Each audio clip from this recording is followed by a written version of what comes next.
I've seen a lot of people taking their britches off to drop a big-time steamer on this movie, saying how stinky it is and it's not worth watching, it's horrible, and I didn't think it was that bad. When I saw the previews for this, I was even somewhat optimistic. I mean, you got Nine Inch Nails doing the score for this, come on. That's at least going to be watchable in and of its own right. And the visuals looked really cool. I'm not the biggest fan of Jared Leto's work. I know him and I look like we share the same mother, but I haven't really been a fan of anything he's been in for a while. But I thought, even in spite of that, this could still be a good movie. And I just finished watching it, and I thought it was fine. Like, I was entertained. It's not amazing by any means, but it's not nearly as bad as I've seen a lot of people saying it is. Man, there are some people talking about this movie like it came in and fucked their grandma. Like, it is...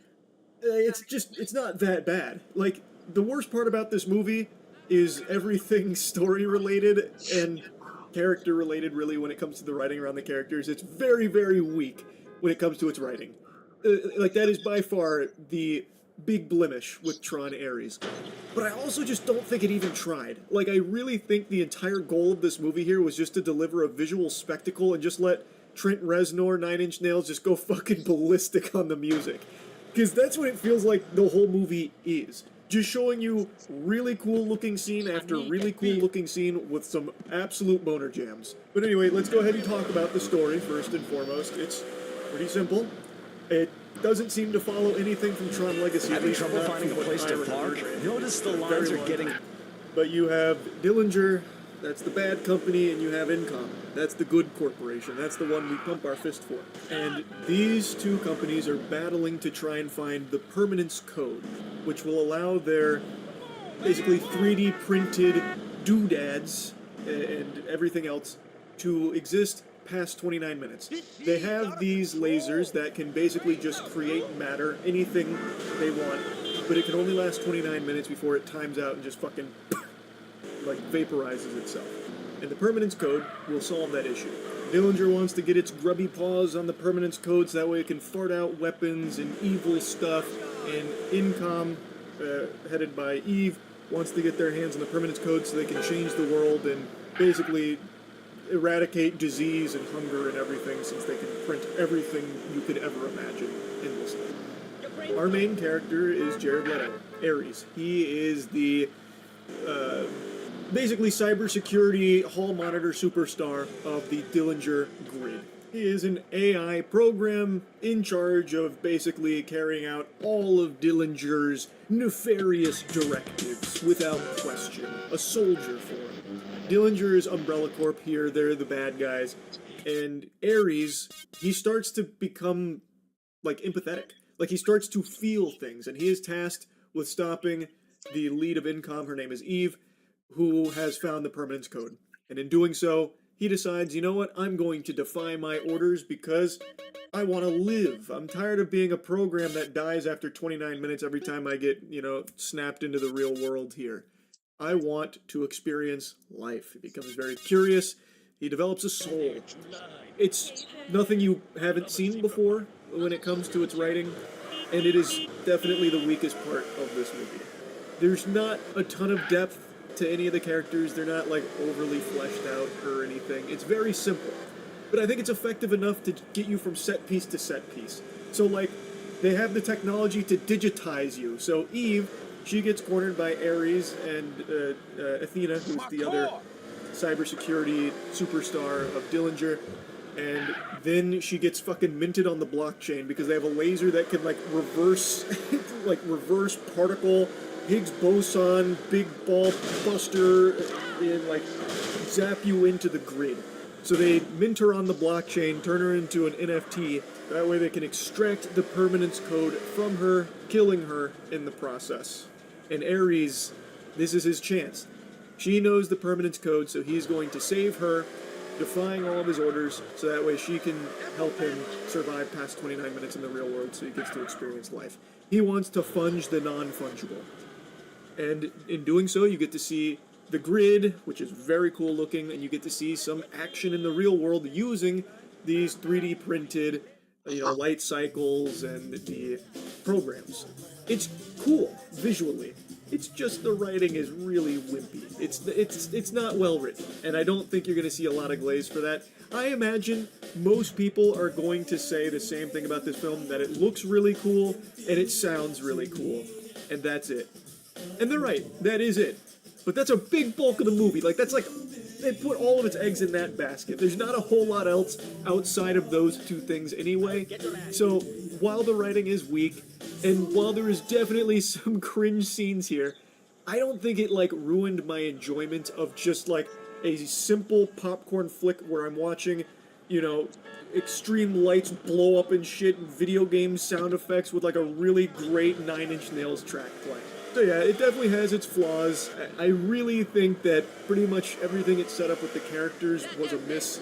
I just don't see many people going into this film being like, wow, that villain was so deep and complex. Like, he is literally just one note. That's it. And I've seen that criticism about him as well, and it's true. He doesn't, that's all he is. He's just like, I must get permanence code to do bad stuff for money. He even point blank says, $1 trillion I will make with blood money, Ares, and it's your job to help me do it. That kind of thing. Like, it's very hammered home. It's not a good villain, and our main character is fine, but not super deep either. I'm talking about both Eve and Ares. Neither one of them gets a whole lot of tender loving care put into, like, building this character up to make you invested in them. But even with these flaws, I still did have fun watching the movie, because, like I said, most of the film is just showing you really cool visuals either in the grid or even outside of the grid, because they bring the grid to the real world frequently. In fact, I don't think you're ever in the real world without the grid, you know, being present in some way, whether it's Ares and Athena coming out there or something. Like, pretty much every scene is going to have some cool shit from the grid, and the music is just so good. So I had fun. It's not great, it's not an amazing movie, but I think it was still an entertaining movie. That's really about it. See ya.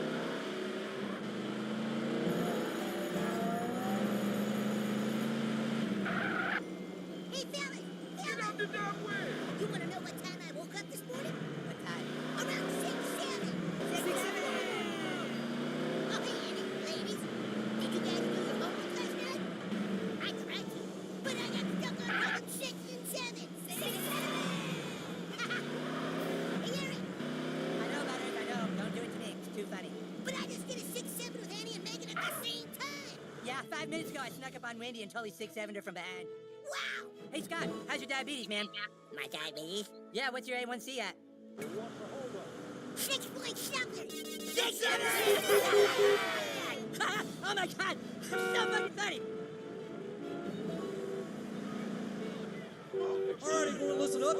I've gotten a lot of reports of disruptions in the classroom and some satanic numerology shit going on. So I want to remind you, this is a power Christian school, and I am a power Christian principal, and we will be PC. So now I want you to hear from someone who is the highest authority on biblical prophecies. This person is an absolute expert on the end of days and the coming of the Antichrist. Please welcome Mr. Peter Thiel. Peter Thiel knows about the Antichrist. Peter Thiel knows about the Antichrist. I'm Peter Thiel and I know about the Antichrist. Let's learn about the Antichrist today. Hello kids, I'm Peter Thiel and I'm here to talk to you about the Antichrist. Okay, so first, what is the Antichrist? The Antichrist is a newer, more human form of Satan that will soon walk the earth. We don't know how soon it will walk the earth, but it could be within the next 6 to 7 weeks. Okay. You see, Satan was a fallen angel, and God punished him. And to make sure Satan could never have offspring, the Lord God shrunk Satan's asshole to the size of a tiny little pinhole, so nothing could ever penetrate and generate inside of it. So Satan could never have a butt baby until along came Mr. Donald Trump, whose penis is so teeny tiny it could actually fit in Satan's asshole. How small is Donald Trump's penis? Somewhere between 6 and 7 centimeters. Hey, look, this is very important, people, okay? The Antichrist is coming. The Bible refers to the evil, which refers to America, the fourth seal broken and conquering the earth. It's right here in Revelation 6. 6, 7.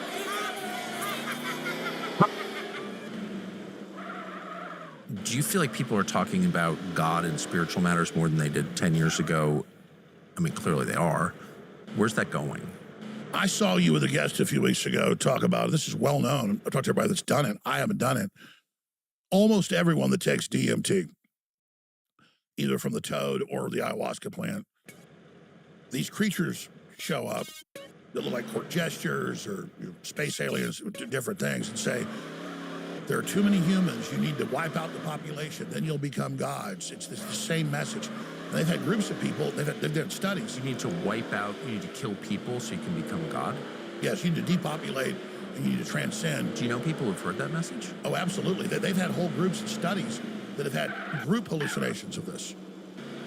I mean, I don't know, I'm not the most spiritually sensitive person, I'm hardly a theologian, but if some demon is telling you to kill people so you can become God, like, we can say that's bad, right? Absolutely. And the people that then, we're talking about tech heads, who, microdose and are big into hallucinations and big into hallucinogenics, when they get more advanced and deep into it, and most of them have talked about this, then the things start giving them more ideas and explaining the system they're going to build, the AI, the takeover, and this new species, and how, again, you're going to transcend death.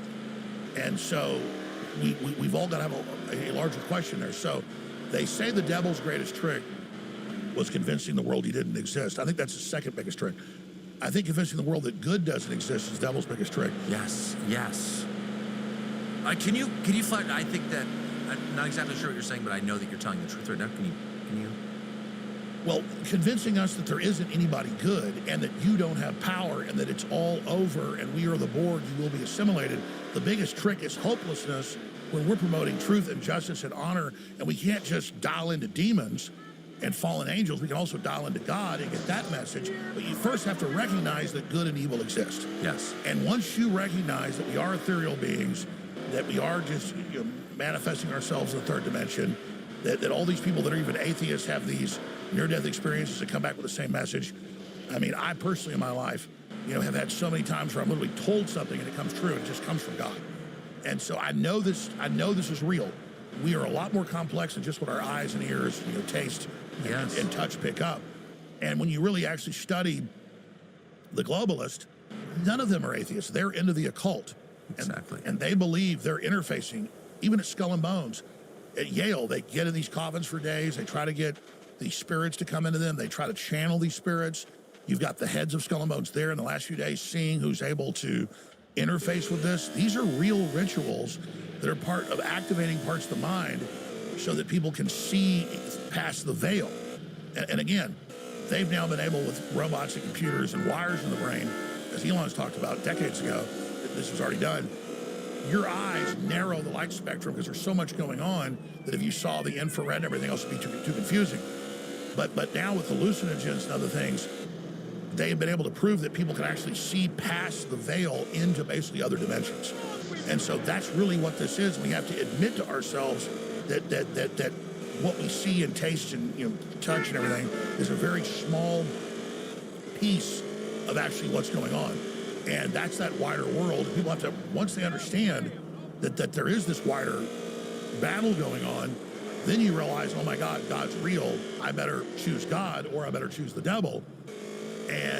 But if people are kind of embedded into this and just grow up in it, and just with the corporate media and life, they get trained into the evil side, never knowing they really had a choice.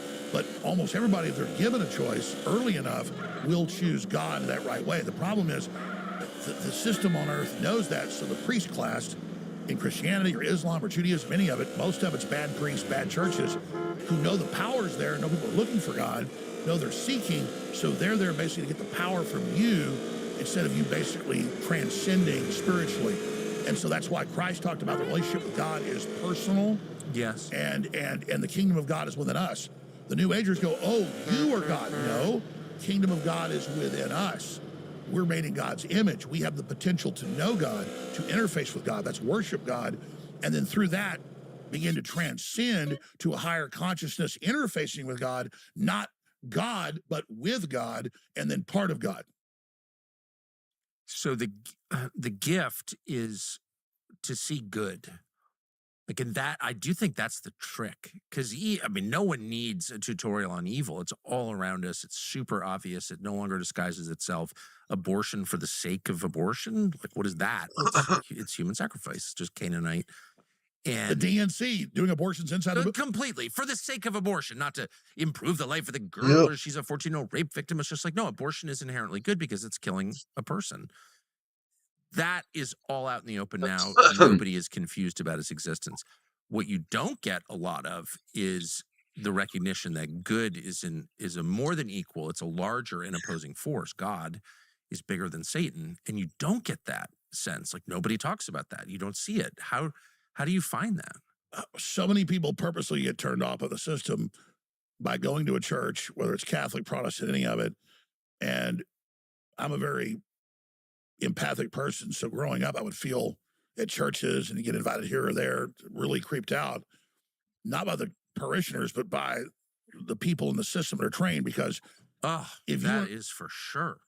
Gosh, where I feel the strongest demonic energy is in a lot of these big churches and a lot of these big things, because that's where the devil's sitting his forces, and it's energetic.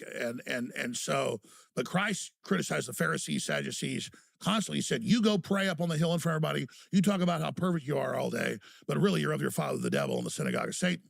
Or you call it a black Sabbath or whatever. And it happens in Christian churches, it happens in Judaism, it happens everywhere. And if you look at later Judaism, it's not just the Old Testament, the Torah, there's over 30 other books that they say, the rabbinical teachings are just as important.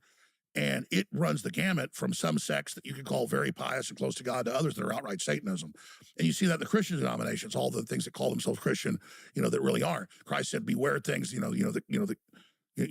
call themselves of God but are not, or the synagogue of Satan. Well, there weren't Christian churches then, the churches were synagogues, but it goes for synagogues, churches, anything that you got to be really close to God and the Holy Spirit lest you be deceived.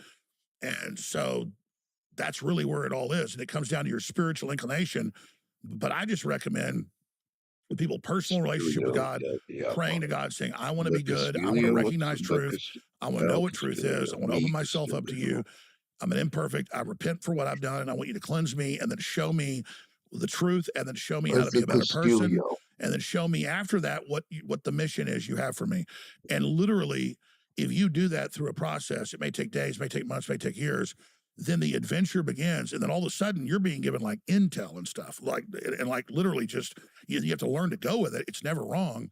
And it's God and it's there, and it's your personal relationship.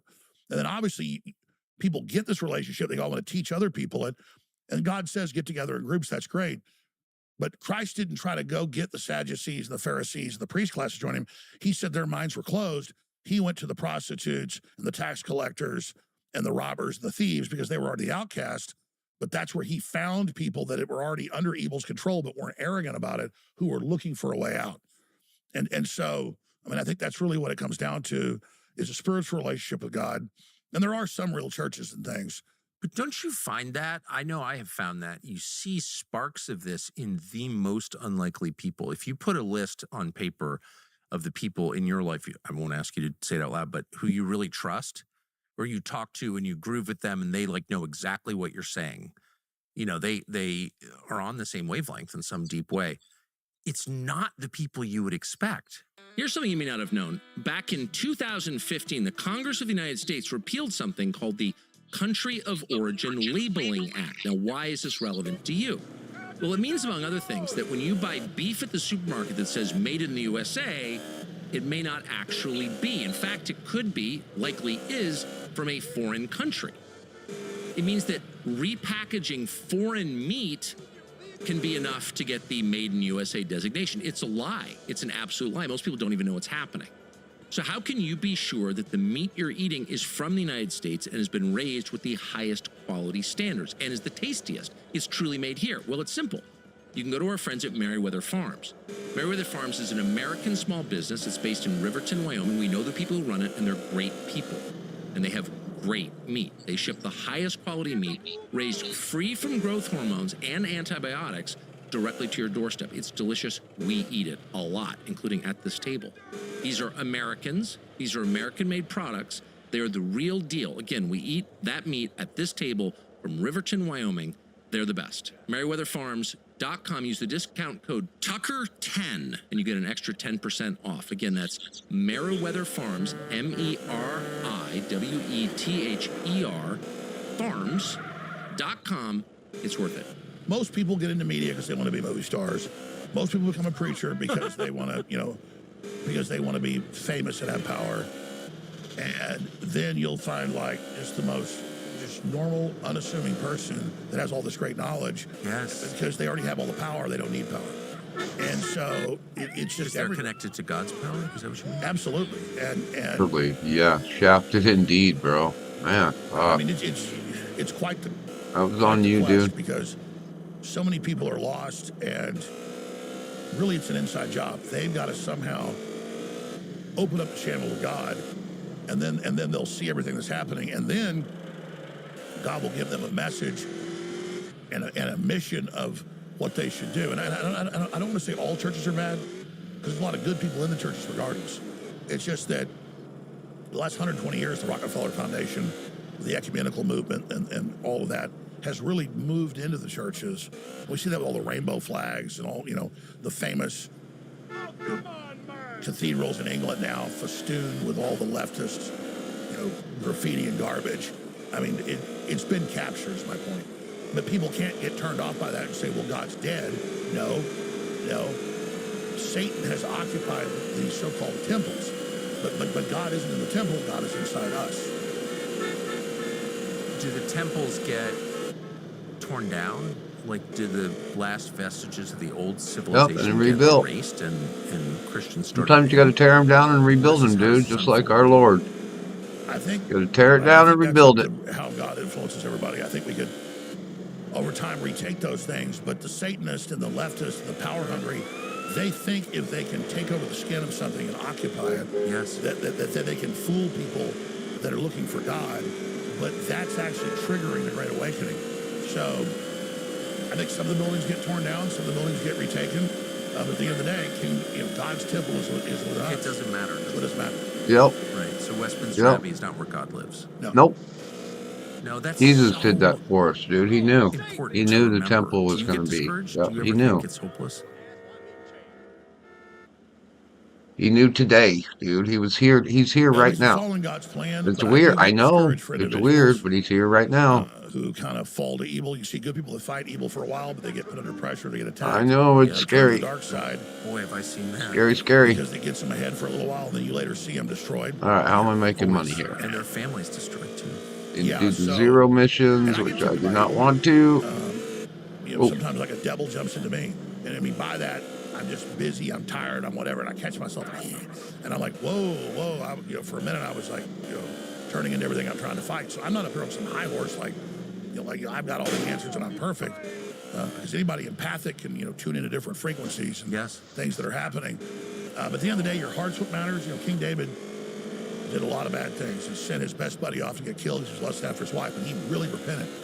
And God said, you're a man after my own heart. So at the end of the day, it's where you point your soul. And so many Christians and so many people that love God have guilt. The devil's the accuser. And so, I made a mistake. I wasn't perfect. I'm not really a Christian. I'm not really good. No. As long as you mean well and are doing the best you can, you're going to stumble, you're going to have problems, and you're going to have issues. But it doesn't matter, because that's why God's there to help you. And you just got to reach out to God and say, I can't do this alone. I need you. And I think people just need to say, I need God. I give it to God. Not, I'm going to lay down and just trust in God. So many churches, thank God they're coming out with microchips and Mark of the Beast. That means Jesus is coming back soon. Well, I was talking to a police officer today we saw out here, and he's like, well, just thank God Jesus is coming back soon. Well, if you actually read Revelation, it doesn't actually read like that. We have to go through this whole project, and then this happens. And so... And it's also, explicit throughout the New Testament. You're not going to know. You're not God. You don't get to predict when this happens. It comes like a thief in the night. And so exactly. And I'm not putting him down for being like, praise God. No. Jesus is coming back soon. My point is that it says the Antichrist will wage war against the saints and overcome them. Right. So there's a big, and then we lose in the third quarter, we win in the fourth quarter, because God's going to test us. Yeah. So everybody's like, thank God we won't be here. That's only been around Schofield Bible and all that, like 150 years. Nobody ever taught that, not in Catholicism, Protestantism. It's absurd. Nobody ever taught. I mean, the Antichrist has got guillotines cutting Christians' heads off. Right. So how are they all raptured if they're getting their heads cut off? So see, and so. Yeah. Go ahead, man. Yep. Thing, I mean, it's yep. Something about our heads. More yep. than that, it's such a. It's an honor, dude. You cut your head off. It's an honor. It's like I've figured out exactly when this is going to happen and how it's going to go. It's like, no. Well, what happened to all the disciples? Almost all of them got killed. Yeah, did they get raptured out? No, I know. The whole thing is, it's sad. And by the way, really good people fall for it. Really good. Some of my favorite and most decent people fall for it. It's not. I'm not attacking anyone at all, but it's clearly not true. And it leads them it leads them to defend like murder and stuff. While we're on theology, exactly. While we're on theology, what do you think of Peter Thiel's whole Antichrist lecture?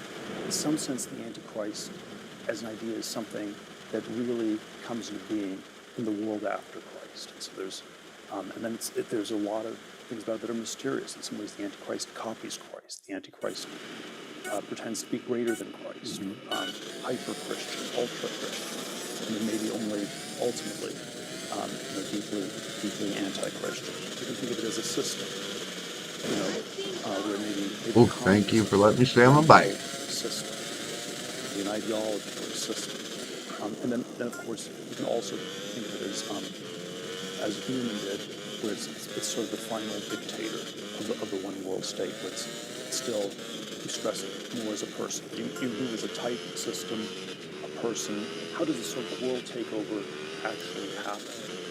You know, I haven't seen it. I have talked to him about it at great length. I think it's really interesting. I didn't really get to the punchline on that. So the question everyone, has is, okay, who's the Antichrist? I think maybe there's more than one. I don't know. System. Right. So I would just say I'm not taking a pass on the question. But I don't. This is so far out of my depth. I mean, I'm just sort of over Jesus stage of things. But I'm glad that there's a conversation about it. I welcome all conversations about the transcendent because I think it's what matters. Well, exactly, because, I love a comedian, Tim Dillon, who's like, this guy's got all this cashless control grid, and then he wants to know about the Antichrist. Well, he grew up really Christian, people don't know, Peter Thiel, and then now he's wanting to have a debate about it. I don't think the Antichrist wants you to have a debate about the Antichrist. I think that's probably right. And just in general, it's worth talking about and reminding ourselves and others that this is just like a small piece of what's real. We're just seeing a tiny fraction of reality. Like the spiritual world, that realm is as real as, the table we're sitting at, and people lose sight of that. I lose sight of that. It would say it's actually the spirit is more real. Donald Trump, you and I, we should be discussing Revelation. Nice. 10 grand. Yep. Yeah. So nice. We should be having, oh God, Peter Thiel's the Antichrist. He's talking about the Antichrist. What? Because some people are like, well, what's he doing talking about the Antichrist? Well, I think we should all be talking about it. Well, because I think the temptation is to just ignore the whole topic. I mean, that's the world that I grew up in, where it was just never discussed. Devil doesn't exist. It was just 100%. People's sex lives were a frequent topic of conversation. Everyone was super liberal about that. Like, no one was embarrassed of anything except any question that transcended the material was just considered, like death was considered totally off limits. Because it pointed to these obvious questions, like what happens then? And so I really welcome that. I think all healthy societies face death. Exactly. People go, oh, you're a Peter Thiel dick writer. No, you should be having a discussion about Antichrist. Why aren't you? And so what I haven't seen the presentation. So people, I'm sorry, I miss a lot because I do think the internet's demonic. Sorry, I know I work on the internet, but the whole thing makes me uncomfortable. So I haven't seen any of this, but people are attacking Thiel for this. Oh, I mean, it's like, oh yeah, it's like they haven't even found out what he's saying. I read some of the articles. I tried to get tickets, but it's already sold out. But I'm going to see his view on it. But all I know is that we should be having a discussion about the Antichrist. I mean, we're having one already here. And so, what is the Antichrist? What's up, Bob? The enemy. I think you need to know.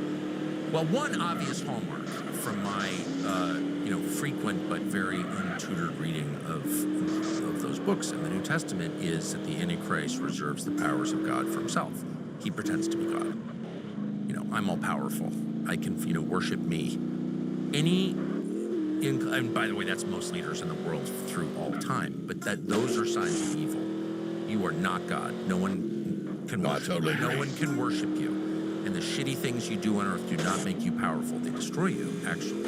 And so that it's all described in Jesus' 40 days in the wilderness, where Satan offers him these deals, and he declines all of them. But that's like whether you're a Christian or not, that is the template for life. Oh, if I just do this, I'll win this election. You know, I break some eggs to make the omelet. No, dude, you're going to be destroyed for that. Probably in this life, certainly in the next. And that's just real. That's just a fact. I agree. And it's nothing but healthy to have a discussion about that. 100%. So I guess the one thing I don't like about the Antichrist conversation is it makes it sound like, you know, Anton LaVey is going to show up and like start murdering people. And I think it's much more present than that. I mean, I think literally Antichrist means against Christ. Well, who would that include? Most leaders in the world, they hate Jesus. They do. Well, look what Elon is starting to come around. They hate. You want to make people upset? Start talking about Jesus. I just did this at Charlie Kirk's memorial. I did like some 6-minute talk about Jesus, only Jesus. That's it. I said to my wife in the shower that morning, I was like, I'm not getting political at all. I'm not going to attack anybody. I just want to be as like unifying as I can and consistent with what Charlie really cared about as I can and what he really cared about. They called it anti-Semitic. It was insane. Which was of course absurd, but leaving aside the absurdity, like the emotion was real. It was totally real. Like, oh my gosh, that's outrageous that you said that. It's like great speech. I watched it. No, it was just short. But all I did was recount the gospel. But that's the most controversial thing you could do. And everyone's happy to talk about God all the time. God, spiritual. That's Jesus. Man, that's a no-go zone. Why is that? Absolutely. Because it's real. That's why. And it just triggers the fuck out of people. Thanks for watching our YouTube channel. We hope you'll subscribe to it. And by the way, you can hit the little bell button to get notifications every time we produce a video. Politico has published a bombshell report on what appear to be highly offensive messages the GOP leaders in the Young Republican National Federation had been sending each other in a private group chat. Now, they were under the impression that these are encrypted messages. It's not going to come out. It came out. So someone leaked them to the press. And for those who don't know, the Young Republican National Federation is an organization for conservatives between the ages of 15 and 40. Happy to know that 40-year-olds are still considered young.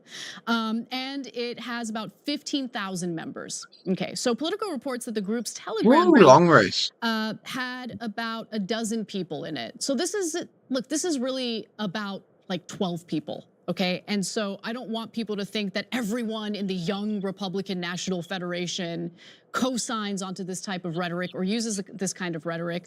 But Politico reports that the group's Telegram group did have these messages within it. Here are some of the messages that were sent over the course of 7 months. Epithets like, you guys can look at the graphic and figure that out for yourselves because obviously I can't say those words, appeared more than 251 times combined. We're talking about the N-word, the R-word, that kind of stuff. Oh, the N-bomb. You guys are in fucking trouble. William Hendricks, the Kansas Young Republicans vice chair, used variations You just can't resist, bro. I know. You just can't resist. White boys just can't resist saying it. I know. Referred to rape as epic. They got you, bro. Good. I'm going to pause for comment. Yeah, so I heard that the Democrats do. You didn't make racial slurs about other like and so the reality is and that shit like that. Balance it out, dude. You won't look so bad. And I look. There's two different things. One you look so bad. You're just racist against black people, dude. Come on, step your race game up a little bit. The other is you gotta step your racism game up. So did insults like this get much more common over the last 10 years? Of course they did. Was it because the super boring, dullest people in the world, Democratic politicians, drove that? No. Come on, guys. Get real. Get real. So have there been people on the left that have used terrible language that has led to more division? Yes. But are there people on the right now, especially among the young, that use awful language while they think that they're, I hope that they think that they're joking, Of course they do. Of course they do. I mean, if you were saying no, right wingers don't do it, well, they just did it right there. You just see it, right? Yeah. And so, and is that symbolic and representative of more people? It's not representative of all Republicans. It's not representative of all Trump voters, and it's not even representative of all young Republicans, as Anna said. Okay, but is it representative of some? Yeah, of course it is. Right? Are we denying that this is a thing that people do behind the scenes? And there's two different worlds. There's a world where young people think joking about the most awful things is totally fine, right? And then there's the power world, right? The politicians, the media, etc., right? And they say it's not fine at all, that it's the worst thing in the world, and you should be fired for the rest of eternity for doing it. These worlds keep clashing. So I guess these guys are going to get fired forever and ever. Well, some of them have. They've been forced to resign. They've lost their positions. They lost job offers. So I'll get to that in just a minute. Oh, yeah. I guess. Look, there are definitely like offensive statements that were referenced in this Politico piece, and I'm not minimizing it at all. What I do wonder about, though, and it's a bigger question, it's a broader question, and it's not related to party politics at all. It's more about our identity as Americans. And my fear is that this experiment has either already failed or is just gonna fail if because think about what America is. America is a country where people from all over the world came together to be Americans, right? Yep. But what does it mean to be an American if we're all so obsessed with what makes us different and we don't have a shared identity as citizens of this country? So Bill of Rights, that's bro. definitely true, and that's why I don't like us attacking each other. Individual nonstop, rights, left, right, individual Republicans, liberties. Democrats, we're against that. We're going to get to J.D. Vance trying to minimize this. He's got an issue because if it was just against black folks and gay folks, etc., then you could minimize all day long. But it also is anti-Semitic stuff, so that's going to create a giant clash. There we within go. the Republican Party, because everything acceptable except things that are anti-Semitic, and in this case, they really are anti-Semitic. So then that creates a dynamic. But overall, one other thing that along the lines of what you're talking about, Anna, is that but if you're the Republican Party, you have to be way more upset about this. And so why? It's easy for a black person to be super pissed about it, or a Jewish person, or a gay person, etc. But look, that means there was no black, gay, Jewish, or woman, by the way, they made a lot of rape jokes, etc., in this group. So what does that say about your party? That the young Republicans are literally, in that particular chat group, all white males. And they feel super comfortable making fun of every other group. So look, a lot of right-wingers are against cancel culture, or they think they're against cancel culture, right? And so, but on the other hand, you've canceled all other groups from your, very small tent there. Like Trump, to his credit, was trying to expand the tent, although he also uses vitriolic language, but at least he was trying to bring Latinos in, some black voters in, etc. These guys seem like they're actively pushing them out. We don't want you. Well, then it leads to the main question Anna's asking. What does it mean to be an American? Do you think that it just means being white, Christian, male, whatever? Or do you think that it means something bigger than that? An idea where we could all come here and be equal and be treated with justice, and we all have freedom. And so that's the question we have to answer as a country. Yeah, and I do like that you made a distinction, because there is a difference between, like, the way Cenk and I'm gonna speak for myself, like the way that I communicate behind the scenes when I'm blowing off steam.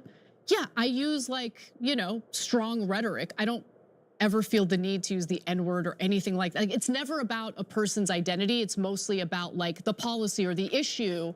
And since there are no censors in private conversations, I curse and I use stronger language. So there's a difference between that and then targeting certain groups of people based on their identity, which is terrible, right? And so there are lots of examples of that. So Bobby Walker, the vice chair of the New York, as I mentioned, New York State Young Republicans at the time referred to rape as epic. Okay, obviously that's disgusting.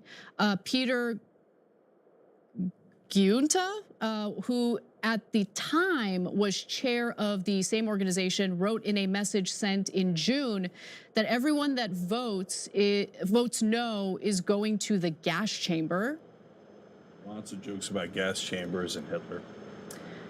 When Luke Mosaman, the chair of the Arizona Young Republicans, asked if the New Yorkers in the chat were watching an NBA playoff game, that same guy, Peter Ganuta, I don't know how to say that last name, I apologize, then chair of the New York State Young Republicans responded, I'd go to the zoo if I wanted to watch monkey play ball. See, that you see a comment like that, and no one thinks, oh, don't say that, bro. That's not cool, right? Yeah. So the entire chat is okay with it. Apparently, look, I'm not on a cancel culture mission here. I mean, I wouldn't want these guys in politics, etc. But I'm not trying to get everybody on the chat fired. My point isn't that. My point is, they're saying the most awful things, and seems like literally no one objects ever. I mean, come on, that's so over the top, and that's not really a joke. I mean, I know he thinks it's a joke, but no, you're saying something about black people. You would never say that about white people. Come on, you know what you're doing. I didn't correct you earlier because I wasn't entirely sure, but now I am because I'm reading this comment. There was a woman in the group. So Breonna Douglas, Vermont Young Republicans National Committee member, said in the chat group, I was about to say you're giving nationals too much credit and expecting the Jew to be honest. Okay, well, there you go. There's your one woman. Wow. Yeah. And then members of the group chat joked repeatedly about Hitler. Okay, so you guys get the picture. I don't want to go through every message. It makes me uncomfortable. So I do want to talk about what you had referenced earlier, Cenk, which was J.D. Vance's response to all of this, because he essentially immediately deflected to what Democrats have done, right? So he didn't condemn the group chat. He pivoted to a different scandal in an attempt to kind of deflect from all of this. By the way, look, as VP, you're not in this group. You're not in this chat group. Like, it's okay to say, look, there were 12 people involved. What they said was disgusting and wrong. I condemn it, and just move on. I have a theory as to why he's doing it. Okay, so anyway, in 2022, he referenced this scandal, okay? So this dates back to 2022.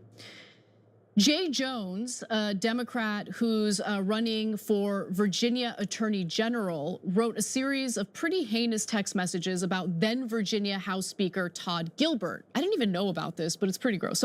So Jones stated that if he was in a room with Gilbert, Adolf Hitler, and Pol Pot, and he had a gun with 2 bullets, spoiler, put Gilbert in the crew with the 2 worst people you know, and he receives both bullets every time. Yeah. So where did he write that again? This was text message. Yeah, it was a text message. Yeah. So look, I'm going to say something else too. It applies to both of them. I'm not picking sides here. I am, as much as both comments are heinous, etc., I am deeply uncomfortable with taking people's private messages and making them public. I've had that stance for a million years. You have, that's true. Right? And then when I have that stance, people go, oh, so you agree with them. No, I don't agree with them. I don't know if people can understand English, right? I definitely don't agree with them. But now we're like, okay, so that guy joked about killing his opponent to a friend or something, and he's obviously joking. And if he said it publicly, I'd be like, are you nuts, right? And so should he joke like that with his friend in private? No. Should we be hearing his private jokes? No. No, we shouldn't be hearing anybody's private jokes, okay? So that applies to both the young Republicans and the Democrat from Virginia. I wish we didn't hear any of it. On the other hand, I mean, so one guy's joking around in a disgusting way about killing his political opponent, but it's obviously a joke. The other guys also think they're joking, right? But they're saying, no, we think black people eat watermelon. That's another thing that they kept referring to, and are monkeys, and Jews never tell the truth, and et cetera, and gas chambers. So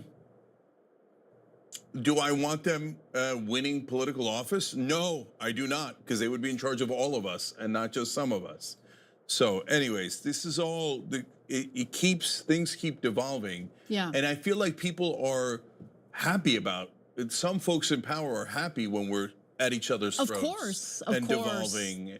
That's why I want to get past that, but it's hard to get past it because stuff like this gets leaked, and stuff like this is deeply offensive to a lot of people in this country.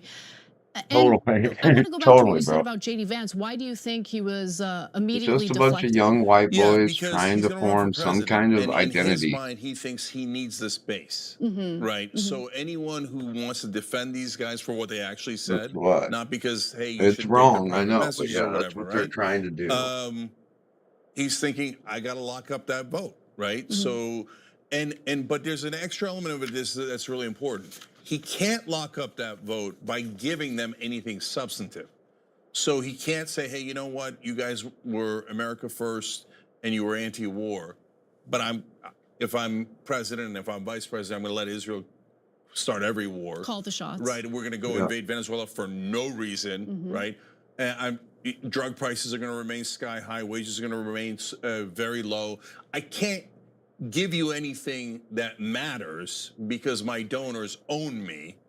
So what I'll give you instead is attaboy on the racism and the anti-Semitism and the sexism. Attaboy. That way I'll win your vote over on culture war stuff where I drive hatred and division without actually pissing off any of my donors who are super happy about the tax cuts, the wars, and everything else. Our elections run on identity politics. That's not a bad theory. But anyway, that's the story. There was a Vermont state senator involved in this group chat. He's been urged to step down from his position. We'll see if that happens. Others had job offers rescinded as a result of their participation in this group. So just a note of caution. You should never assume anything you put in writing is going to remain private, ever. Especially in a group chat. It doesn't matter if it's on Telegram. It doesn't matter what platform is hosting your group chat. Someone's gonna leak it. Okay? Someone else in the chat's gonna leak. Exactly. Dumbass. So look, last thing. All this stuff is vicious and terrible, the actual words and phrases and sentences that were used. So I'm not minimizing it 1%. I just want you guys to have one perspective that you might not have. Muslims get this publicly 24/7. Yes, from Democrats and Republicans. Yeah, and so if you're freshly outraged by this, you should be, right?